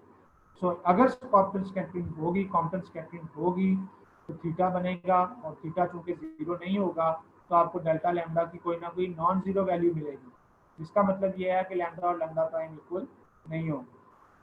तो ये भी एक्सपेरिमेंट आपको साबित करता है कि जो लाइट है वो पार्टिकल नेचर रखती है, वेव नेचर नहीं रखती। इसके बाद पेयर प्रोडक्शन में जस्ट इसको कंक्लूड करना चाहता हूँ। पेयर प्रोडक्शन को हम डिटेल में स्टडी नहीं करेंगे। Pair production exactly relativistic quantum mechanics का टॉपिक है। रिलेटिविस्टिक क्वांटम मैकेनिक्स जिसको डिराक ने 1928 के अंदर उसने स्पेशल थ्योरी ऑफ रिलेटिविटी और क्वांटम मैकेनिक्स को मिलाया। किस तरह से मिलाया? बहुत इजी है, हम आगे देखेंगे। श्रोडिंगर क्वेश्चन में एनर्जी इस्तेमाल होती है, तो पार्टिकल की एनर्जी अगर आप classical energy half M we square की बजाय अगर आप relativistic energy p square plus m square c square वो वाली ले लें तो फिर आप रिलेटिविस्टिक क्वांटम मैकेनिक्स में चले जाते हैं, यानी पार्टिकल की एनर्जी जो है वो रिलेटिविस्टिक एनर्जी ले लेते हैं।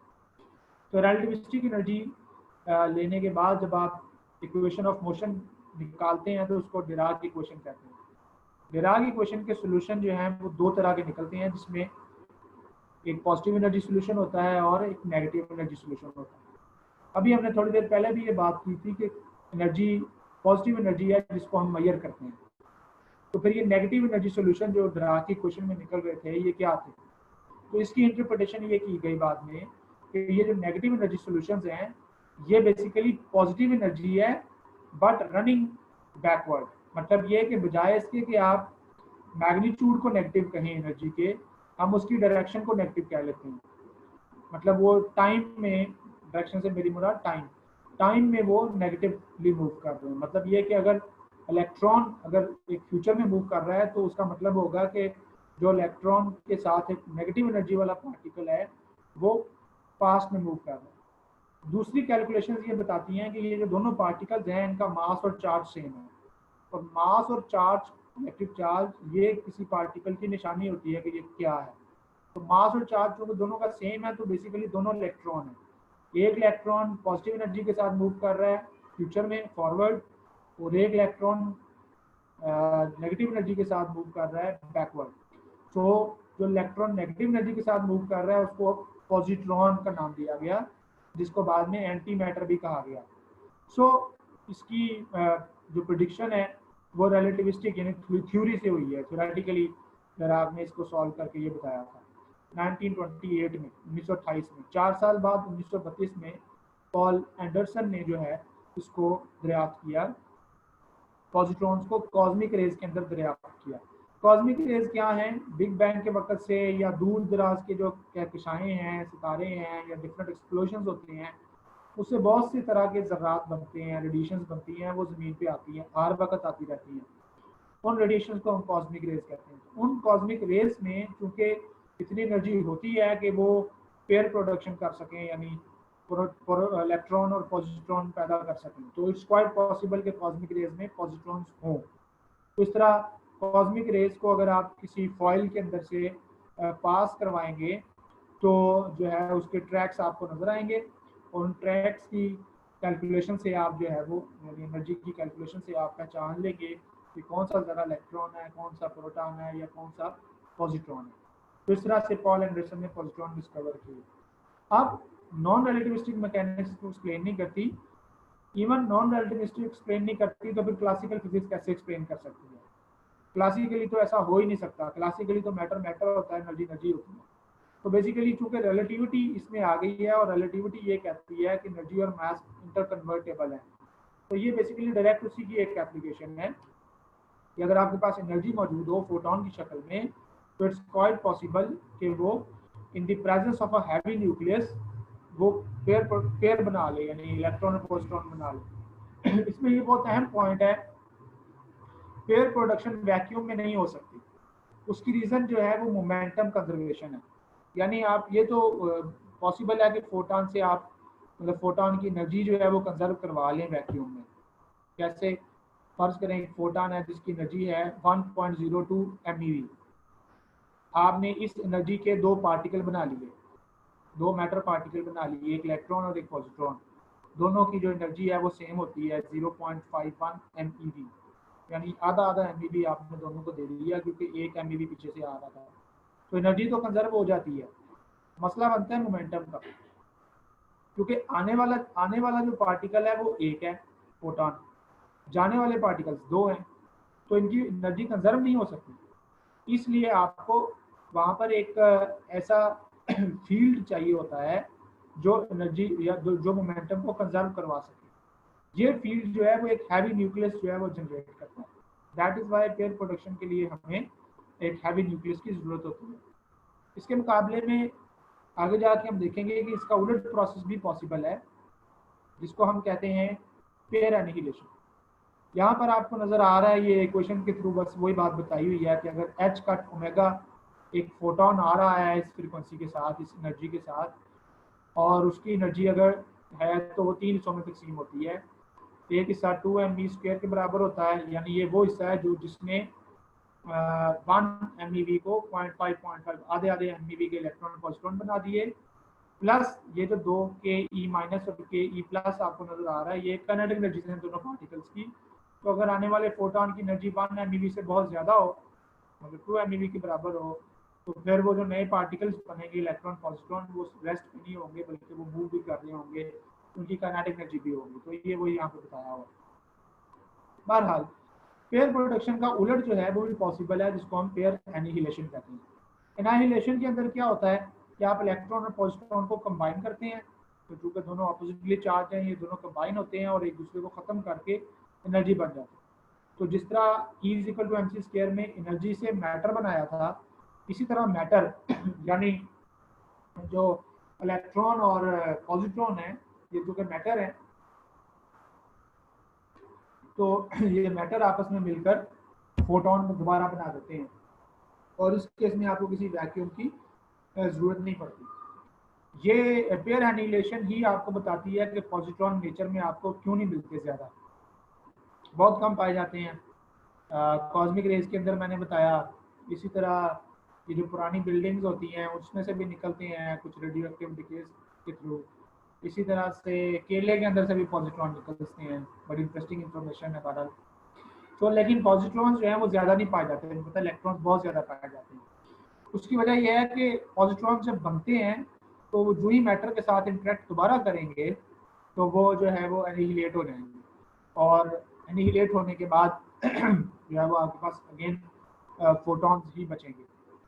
तो बहरहाल ये एक बड़ा सवाल है कि अर्ली यूनिवर्स के अंदर जब फोटॉन्स मौजूद थे और वहाँ पर ये पेयर प्रोडक्शन और पेयर एनिहिलेशन की प्रोसेस हो रहे थे, तो उस वक्त मैटर और एंटी मैटर की अंदर जो सिमेट्री थी, यानी जितने मैटर बन रहे थे उतने ही एंटी मैटर बन रहा था, वो सिमेट्री कैसे ब्रेक हुई, एंटी मैटर किधर चला गया, मैटर क्यों रह गया। बहरहाल ये एक अलग बहस है जो कि फिजिक्स के बड़े बड़े साइंसदान इसके ऊपर बात कर रहे हैं। तो हमारा मकसद ये है कि जिस तरह पेयर प्रोडक्शन होती है इस तरह पेयर एनिहिलेशन भी होती है, और पेयर एनिहिलेशन के लिए जैसे कि मैंने हाईलाइट भी किया है, आपको कोई एडिशनल एक्सटर्नल फील्ड या न्यूक्लियस मास वगैरह की जरूरत नहीं पड़ती। जस्ट दो पार्टिकल्स मिलते हैं और उससे एक एनर्जी बन जाती है। वो जो एनर्जी बनती है वो अगेन दो फोटॉन्स की शक्ल में आपको नजर आती है। तो दो मिले, दो पैदा हो गए, मोमेंटम कंजर्वेशन का मसला नहीं रहता। इस वजह से आप ये वैक्यूम में भी करवा सकते हैं। सो पेयर प्रोडक्शन वैक्यूम में नहीं हो सकती, पेयर एनिहिलेशन वैक्यूम में हो सकती है। तो ये जो पेयर प्रोडक्शन, पेयर एनिहिलेशन वगैरह है, ये क्लियरली आपको बता रहे हैं कि ये सारा पार्टिकल नेचर के थ्रू ही हो सकता है। वेव्स के अंदर ऐसा कोई फिनोमेना एक्सप्रेस नहीं होता। फिर ये कि even non relativistic quantum mechanics के अंदर भी ये प्रोसेस एक्सप्लेन नहीं होता। सो क्वांटम मैकेनिक्स की बुनियादें जो हैं वो इन डिफरेंट एक्सपेरिमेंट्स के ऊपर रखी गई हैं।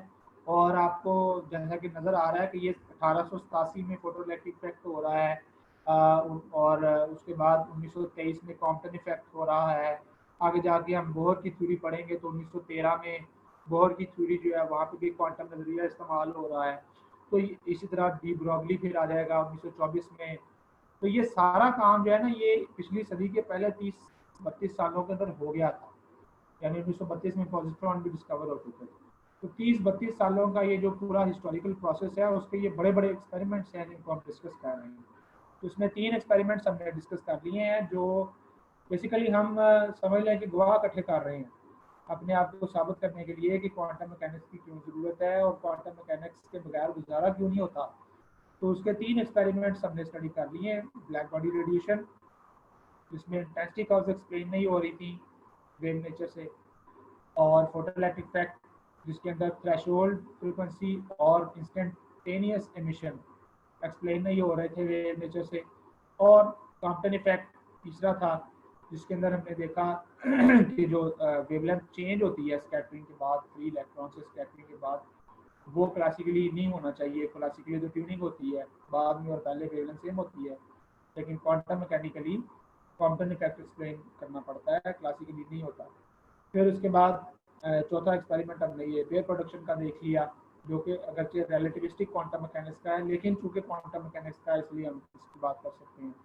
एंड फाइनली हमने पेयर एनिहिलेशन को भी स्टडी कर लिया।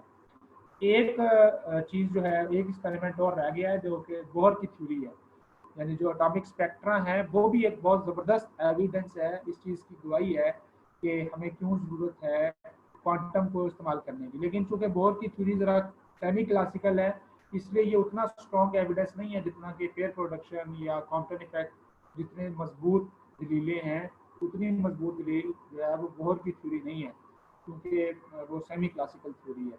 लेकिन हम उसको भी डिस्कस करेंगे जैसा कि इस किताब में किया गया है।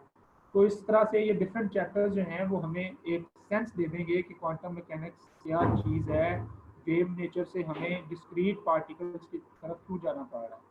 तो आई होप कि आप लोग के जो भी सवाल होंगे वो अब आप कर लें। अगर आप चैट में क्वेश्चन करना चाहें तो चैट में भी कर सकते हैं, और अगर आप ऑडियो पे करना चाहें तो उसको भी कर सकते हैं।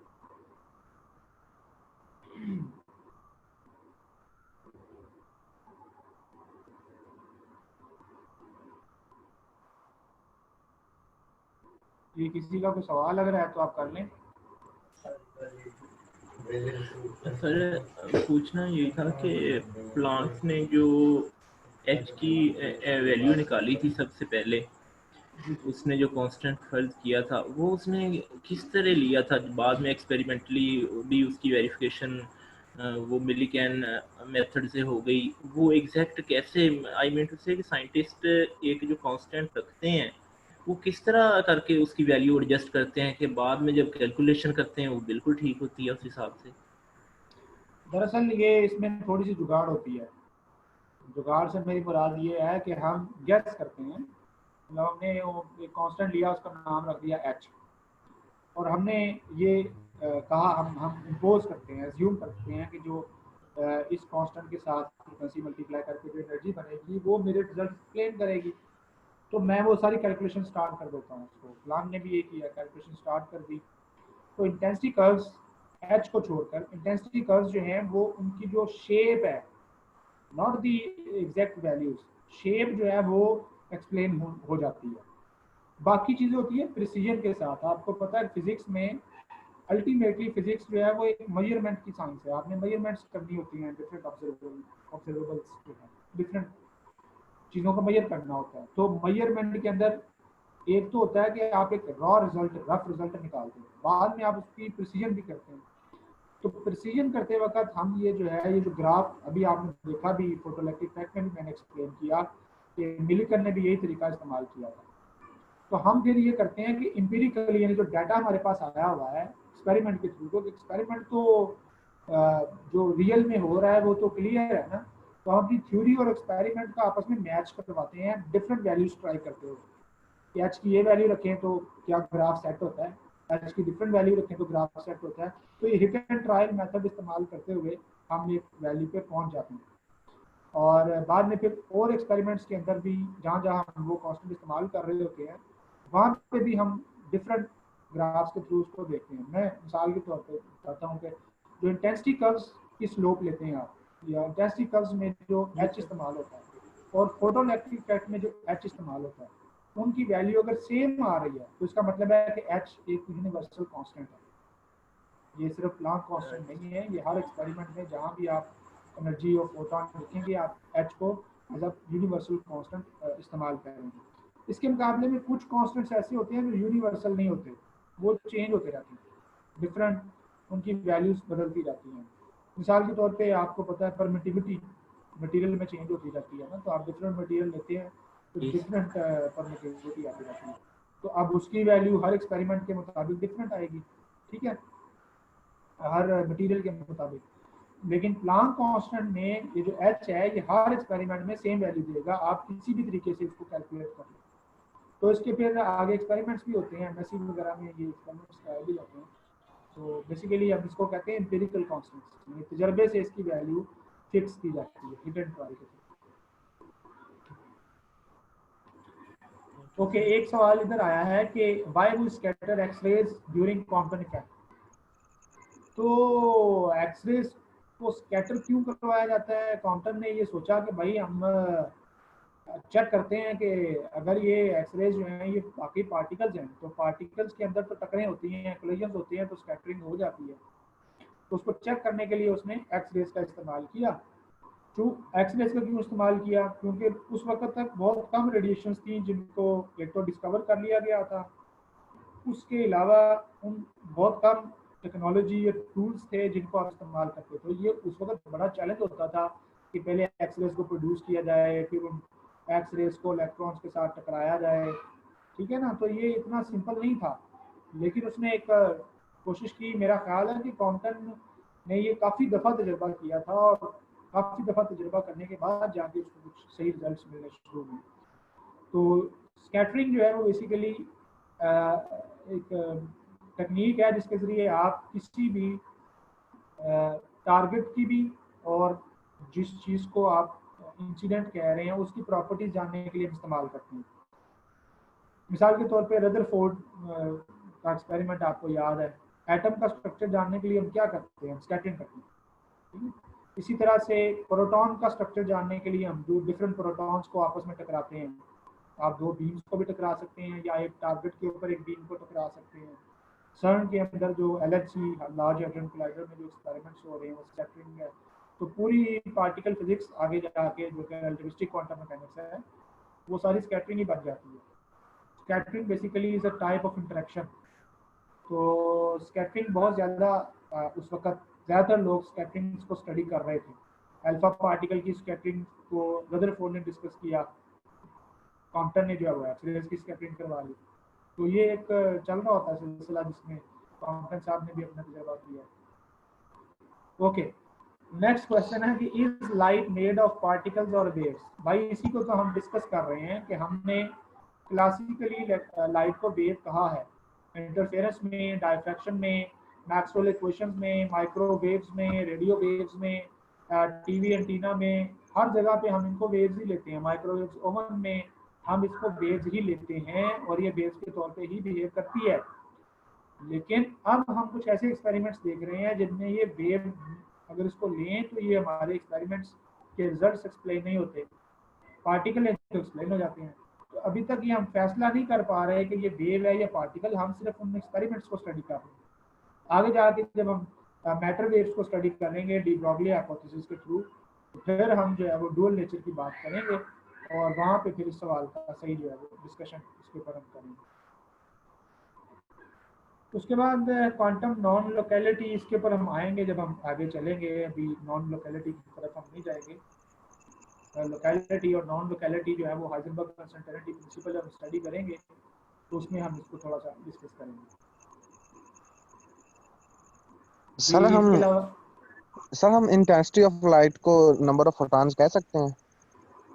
नंबर ऑफ फोटॉन्स ये डिपेंड करती है, of course number of photons के साथ कुछ और भी आएगा, फार्मूला मुझे याद नहीं। मतलब सर जितने ज्यादा फोटॉन्स होंगे उतनी ज्यादा इंटेंसिटी होगी लाइट की। Power per unit area per unit time है ना, सिर्फ नंबर मैटर नहीं करता, एरिया टाइम इस तरह की चीजें मैटर करती हैं, but chiefly of course number of photons, the number of particles in general, number of electrons कह लें, नंबर ऑफ फोटॉन्स कह लें। रेडिएशन से हमारी मुराद लाइट नहीं होती, ये अक्सर लोगों के जो है ना वो मतलब ये कंफ्यूजन रहती है। रेडिएशन का मतलब लाइट नहीं होता, रेडिएशन रेज से निकली रेज होती हैं, वो रेज किसी भी चीज़ की हो सकती हैं, मिसाल के तौर पर इलेक्ट्रॉन की रेज हो सकती है जैसे कैथोड रेज है, एनोड रेज हो सकती है, प्रोटॉन की जो बीम होती है, मतलब बहुत ज़्यादा प्रोटॉन्स जो है वो 10⁻11 प्रोटॉन्स को अगर आप मूव करवा रहे हैं एक बीम के अंदर तो वो भी रेडिएशन है। इसी तरह से फोटोन की बीम्स भी हो सकती है, वो भी रेडिएशन है। तो जब हम रेडिएशन की बात करते हैं तो वहाँ पे फिर हम फ्रिक्वेंसी और इंटेंसिटी इस तरह की चीज़ों की बात करते हैं। So when you are talking about intensity, it's not only about photons, it's also about electrons and every other particle. So number of protons, number of particles in general कहना चाहिए, तादाद पे डिपेंड करता है कि कितने पार्टिकल आ रहे हैं और वो कितनी शिद्दत से आ रहे हैं। तो सर पूछना था कि ये सर फोटॉन जो हैं उनको उनकी एनर्जी हर एक की जो है ना सेम होती है, अगर एक सिंगल बल्ब है उसमें जो फोटॉन है उन सबकी एनर्जी सेम है, तो सर हम उनकी एनर्जी को कलेक्टिवली ले सकते हैं कि जैसे उसमें हम कहते हैं कि अगर उनकी उसकी फोटोइलेक्ट्रिक इफेक्ट में उस वक्त तक इलेक्ट्रॉन बाहर नहीं निकलेगा जब तक उनकी जो है ना फ्रीक्वेंसी उसके बराबर नहीं है, लेकिन अगर उससे फ्रीक्वेंसी उनकी कम है इसका मतलब उनकी एनर्जी कम है, तो कलेक्टिवली अगर हम देखें तो उनकी कलेक्टिवली उनकी एनर्जी उस से ज्यादा नहीं हो सकती, यानी उनकी एनर्जी को हम कलेक्टिवली नहीं ले सकते सारे फोटॉन की एनर्जी को। हम ये करते हैं ना कि इसका सम लेना होता है, तो हम इसका डिस्क्रीट सम लेते हैं, मतलब एच न्यू अगर एक फोटॉन की है एनर्जी, तो एन फोटॉन्स हो तो उनकी एनर्जी जो है वो एन एच न्यू ली जाएगी, बट एन जो है वो कंटिन्यूस नहीं होगा, मसला यहाँ पे कंटिन्यूस और डिस्क्रीट होने का है। एनर्जी फ्रिक्वेंसी पे डिपेंड करती है, ये तो एक्सपेरिमेंट से हमें पता चल रहा है, लेकिन वो लीनियरली डिपेंड करती है।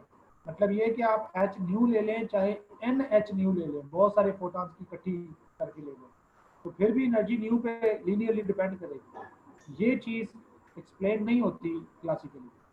एनर्जी जो है वो इंटेंसिटी पे डिपेंड करनी चाहिए, मतलब एम्पलीट्यूड ऑफ द वेव पे डिपेंड करनी चाहिए। यहाँ एम्पलीट्यूड बढ़ा रहे हैं लेकिन एनर्जी पे फर्क नहीं पड़ रहा। So the spirit is not the number of photons, the spirit is the dependence of energy on frequency with linear dependence. वो जो एक्सपेरिमेंटल फैक्ट है उसको हमने एक्सप्लेन करना। तो सर वो जो एक्सपेरिमेंट जिनमें लाइट की एनर्जी इंटेंसिटी पे डिपेंड करती थी, तो उनके बारे में फिर क्या कहेंगे, वो एक्सपेरिमेंट कौन से थे? और वो भी ठीक है, ये जो मैंने पहले जितने भी नाम लिए हैं जैसे रेडियो एंटीना है, माइक्रोवेव ओवन है, या इंटरफेरेंस है, डायफ्रैक्शन है, पोलराइजेशन है, ये सारे फिनोमिना इनमें एनर्जी एम्पलीट्यूड पर डिपेंड करती है। Right sir, thank you. तो दरअसल हमारे वो जो क्लासिकल कॉन्सेप्ट थे ना कि हकीकत का सिर्फ एक ही मानी होता है, कि आप किसी चीज़ को जानना चाहते हैं तो उसका सिर्फ एक ही मतलब हो सकता है, दो तरह का नहीं हो सकता। वो चैलेंज हो रही है, इसको हम डुअलिटी कहते हैं, कि हम ये जानना चाह रहे हैं कि भाई एनर्जी आखिर डिपेंड करती किस पे है, एम्पलीट्यूड पे, इंटेंसिटी पे या फ्रीक्वेंसी पे। तो हमें ऐसे एक्सपेरिमेंट्स मिल रहे हैं कि जिसमें दोनों पे करती है, मतलब एक एक्सपेरिमेंट में एम्पलीट्यूड पे कर रही है, एक फ्रीक्वेंसी पे कर रही है। तो देखने में ये आ रहा है कि हकीकत डिफरेंट तजर्बों में डिफरेंट तरह से आपको नजर आ रही है, एक जैसी नहीं है। ओके, यहाँ पे एक क्वेश्चन चैट के अंदर था कि in Bohr's model hydrogen has only one electron, how can we read its all the series. ये अगला हमारा टॉपिक है, कल का जो हमारा लेक्चर है उसमें हम हाइड्रोजन का जो मॉडल है बोहर की थ्योरी का, उसको डिटेल में स्टडी करेंगे। इसके अलावा पूछा है जी how many chapters we study of जेटली। मुझे नहीं पता, मैं तो शुरू हो गया हूँ, आप लोगों पर डिपेंड करता है कब तक मेरे साथ चलते हैं। मेरा तो इरादा है कि क्वांटम 1 और क्वांटम 2 यानी परटर्बेशन थ्योरी तक जो है वो मैं इसको लेके जाऊँ, बट लेट्स सी आप लोग कितना साथ देते हैं।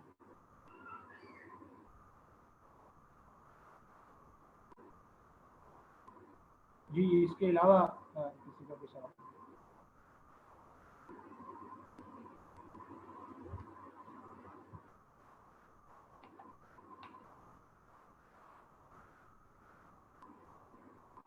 बस ये लास्ट एक दो सवाल अगर किसी के हैं तो वो कर लें, फिर हम इसको क्लोज करेंगे। अच्छा, पोलराइजेशन ऑफ लाइट डिफाइन कर दें अपने लफ्जों में। मैं अपने लफ्जों में तो नहीं करूंगा, लेकिन चलो, पोलराइजेशन जैसा कि इसका नाम ही बता रहा है कि पोल्स बन जाना, मतलब डिफरेंट डायरेक्शंस में किसी चीज का मूव करना। तो पोलराइजेशन यानी सिमतें, मुख्तलिफ सिमतें बना लेना। तो अगर एक चीज बिल्कुल एक ही सीधी सिमत में जा रही हो तो हम कहेंगे कि वो मोनोपोल है, मतलब उसकी एक ही सिमत है, एक ही कुतब है उसका। दो अगर हिस्से बन जाएंगे उसके, वो दो डायरेक्शन में जाना शुरू हो जाए तो वो डाइपोल बन जाता है, डाइपोल रेडिएशन बन जाती है। तो यहाँ जो पोलराइजेशन से मुराद है, जो मैं समझ रहा हूँ कि जिस हवाले से आप पूछ रहे हैं, तो वो पोलराइजेशन ऑफ लाइट ये है कि आपका जो इलेक्ट्रिक फील्ड कंपोनेंट है वो डिफरेंट डायरेक्शन के अंदर जो है वो अगर हर डायरेक्शन के अंदर मूव कर रहा हो तो हम उसको कहते हैं कि वो अनपोलराइज है। और अगर आप उसकी डायरेक्शन एक फिक्स कर दें कि वो मुख्तलिफ डायरेक्शन लेने की बजाय कोई फिक्स डायरेक्शन ले ले, यानी सिमत ले ले, तो फिर हम उसको कहते हैं कि वो पोलराइज हो गया। सो बेसिकली पोलराइजेशन मैंने बताया ना कि ये वेव, इलेक्ट्रोमैग्नेटिक वेव के लिए हम इस्तेमाल करते हैं। पोलराइजेशन पार्टिकल नेचर में आपको नजर नहीं आएगी। पोलराइजेशन ये बता रही है कि जो वेव है, इलेक्ट्रोमैग्नेटिक वेव, उसका जो इलेक्ट्रिक फील्ड कंपोनेंट ऑसिलेट करता है वो हर डायरेक्शन में अगर ऑसिलेट करेगा तो ये अनपोलराइज होगा।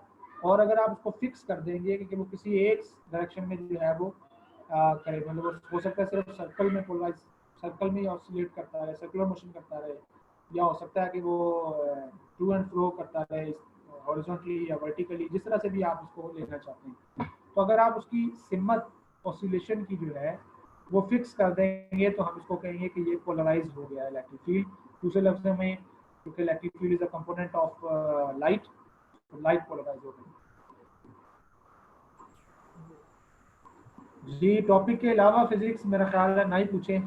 अगर आप का कोई जनरल क्वेश्चन हो तो जो हमारा व्हाट्सएप ग्रुप है कंसेप्चुअल फिजिक्स, वहाँ पे आप इसको करें, जनरल डिस्कशन वहाँ पे कर सकते हैं।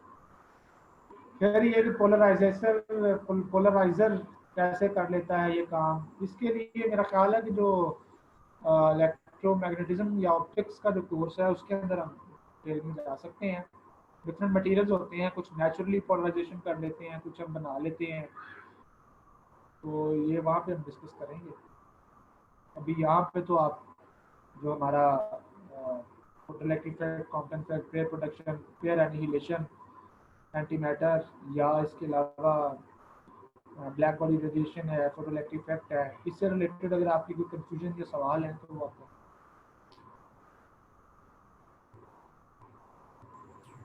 सर नॉर्मली जो हम लाइट को लेते हैं कि उसमें इलेक्ट्रिक और मैग्नेटिक फील्ड परपेंडिकुलर ट्रेवल कर रहे हैं, तो आमतौर पर हम ये भी कहते हैं कि किसी वायर में से अगर इलेक्ट्रॉन मूव कर रहे हैं तो उसके गिर्द इलेक्ट्रिक और मैग्नेटिक फील्ड भी साथ साथ चल रहा है।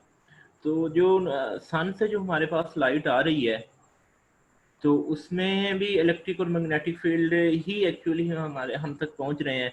तो उसमें हम क्या समझते हैं कि यानी इलेक्ट्रिक और मैग्नेटिक फील्ड तो हमने पढ़ा हुआ है कि उसी वक्त इलेक्ट्रिक फील्ड प्रोड्यूस होगा जब कहीं पर कोई चार्ज ऑसिलेट करेगा। तो क्या हम ये कहेंगे कि सन में कोई चार्जेस ऑसिलेट कर रहे हैं जिसकी वजह से लगता है ये हम तक पहुंच रही है लाइट, इलेक्ट्रिक फील्ड? सन में न्यूक्लियर रिएक्शंस हो रही हैं, उन रिएक्शंस के नतीजे में ये रेडिएशंस प्रोड्यूस होती हैं। और चूंकि ये इलेक्ट्रोमैग्नेटिक रेडिएशन जो है इनको ट्रैवल करने के लिए, स्प्रेड करने के लिए, फैलने के लिए किसी मीडियम की जरूरत नहीं है। ये फील्ड्स हैं, फील्ड्स वैक्यूम के अंदर एग्जिस्ट करते हैं, फ्लो कर सकते हैं।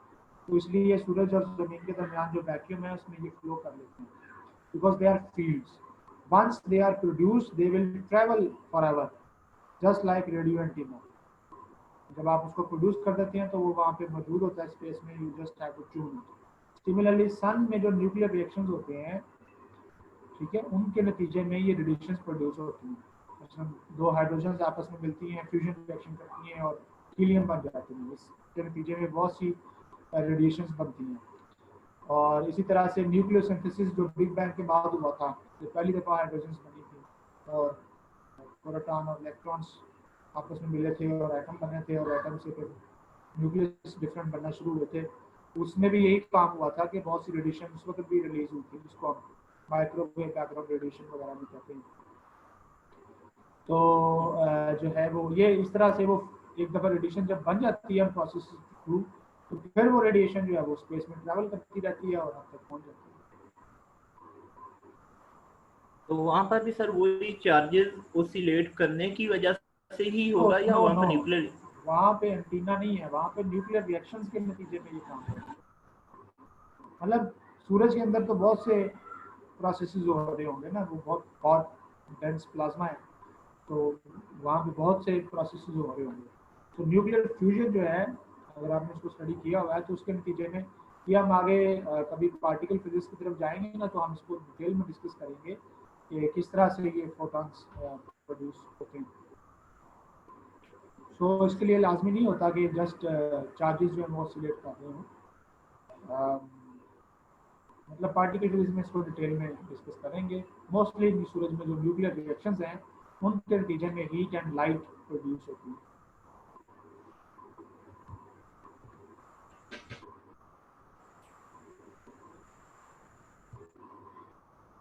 क्लास टाइमिंग के हवाले से क्वेश्चन है। क्लास टाइमिंग तो यही हमारी है, मैंने लास्ट मंथ इसको चेंज करके देखा है तो पूरा महीना जो है वो हमारा एग्रीमेंट नहीं हो सका, तो मुझे भी टाइम नहीं मिला और आप लोगों को भी टाइम नहीं मिला।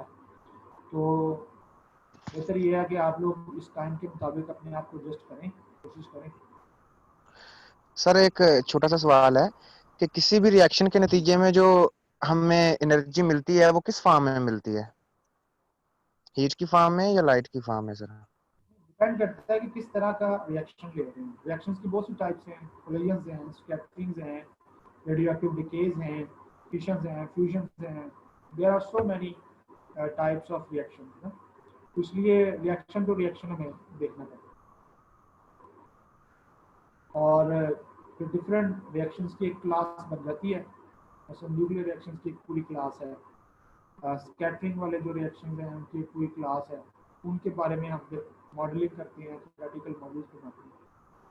तो इन जनरल ये बात नहीं की जा सकती कि हर रिएक्शन में हीट और लाइट पैदा होगी, नॉट नेसेसरी।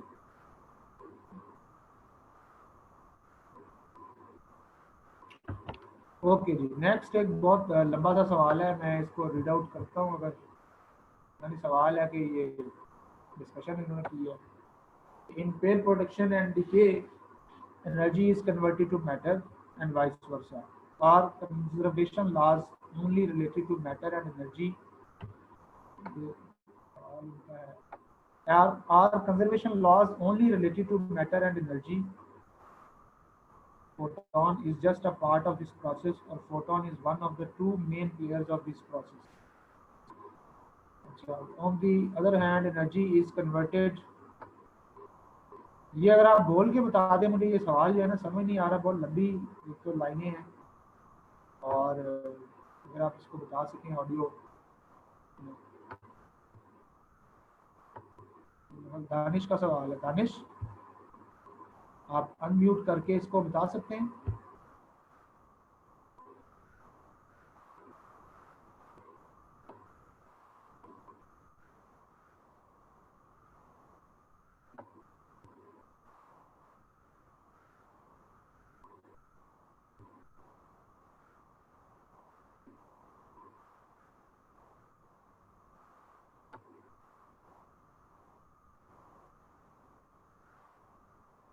तो प्रॉपर्टीज के बारे में एक तो इनका सवाल है कि फोटो, अब हमने देखा कि एनर्जी मैटर में कन्वर्ट होती है, मैटर एनर्जी में कन्वर्ट होता है, तो वो कह रहे हैं कि मैटर की जो प्रॉपर्टीज होती हैं, जैसे इलेक्ट्रिक चार्ज है, मास वगैरह है या दीगर चीज़ें हैं, तो वो एनर्जी में तो नहीं होती, तो वो किस तरह से कन्वर्ट होती हैं। तो ऑफ कोर्स आपने रिएक्शन में देखा था कि चार्जेस भी जो हैं वो बेसिकली एनिहिलेशन के दौरान चार्जेस एक दूसरे को कैंसिल आउट कर देते हैं, पॉजिटिव और नेगेटिव एक दूसरे को कैंसिल आउट कर देते हैं।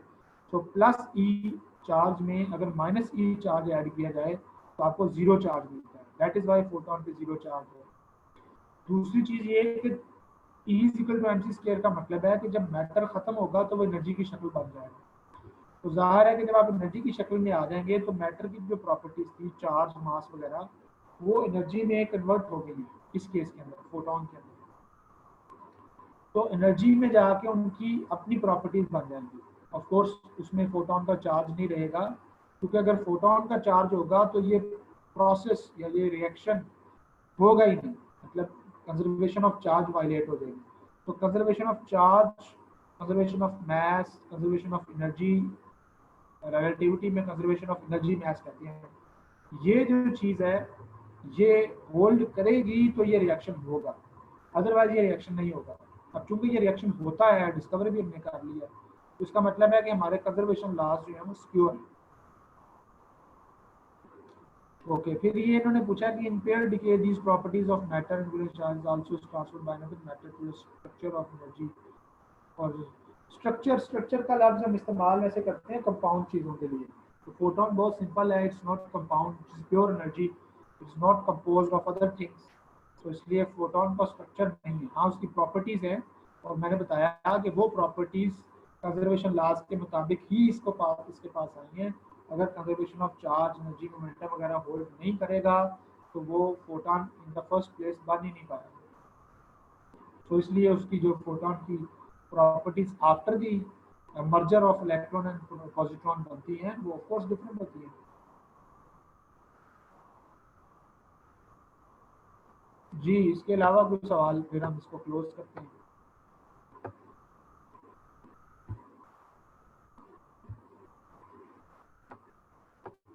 चलें ठीक है जी, फिर मेरा ख्याल है आज के लिए काफ़ी है, कल हम जो है वो इसके ऊपर मज़ीद बात करेंगे।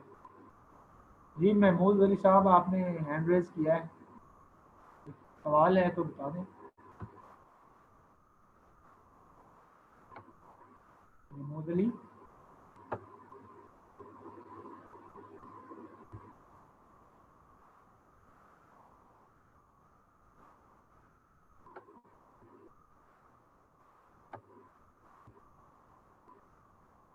ओके जी। दानिश, आपका कोई और सवाल है? मैंने इसको बस अभी क्लोज करना है क्योंकि ये बहुत लंबी रिकॉर्डिंग हो गई है, फिर इसको अपलोड भी करना होगा।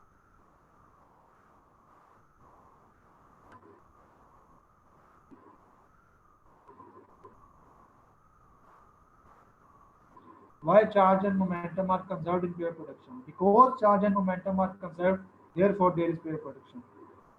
मतलब चार्ज और मोमेंटम का कंजर्व होना यूनिवर्सल है, मतलब फिजिक्स की बुनियाद है। जो मैटर और एनर्जी के जितने भी रिएक्शंस होंगे उनमें ये चीज़ें कंजर्व होनी चाहिए, तो पेयर प्रोडक्शन में ये चीज़ें कंजर्व होती हैं, अदरवाइज कोई प्रोसेस हो नहीं सकता। फिजिक्स की बुनियाद है इन लॉज के ऊपर। कैसे होता है वो मैंने बता दिया। चार्ज कंजर्वेशन का मतलब है कि before the reaction and after the reaction same charge हो। so before the reaction total charge zero है, because नेगेटिव है इलेक्ट्रॉन का और पॉजिटिव है पॉजिट्रॉन का, so total जीरो है। so after the reaction भी जीरो है। फर्क ये है कि फॉर्म चेंज हो गई है, पहले जो जीरो था वो E माइनस ई प्लस की शक्ल में इकट्ठा होकर जीरो है, अब जो जीरो है वो फोटोन की शक्ल में जीरो है। दूसरा मोमेंटम जो है वो भी मैंने आपको बता दिया कि पेयर प्रोडक्शन में कोई फील्ड मौजूद होना चाहिए न्यूक्लियस वगैरह का, जैसे प्रोटॉन का पॉजिटिव चार्ज है तो उसकी फिर एक इलेक्ट्रिक फील्ड बन जाता है ना, तो वो फील्ड मौजूद होना चाहिए। उस फील्ड की मौजूदगी में फोटोन कन्वर्ट होगा और ये दोनों मिलकर इलेक्ट्रॉन और पॉजिट्रॉन के मोमेंटम को कंजर्व करवाएंगे। ओके, मेरा ख्याल अब एंड करते हैं। Thank you so much. कल हम जो है वो दोबारा अपने नेक्स्ट टॉपिक यानी बोर की थ्योरी उसको डिस्कस करेंगे।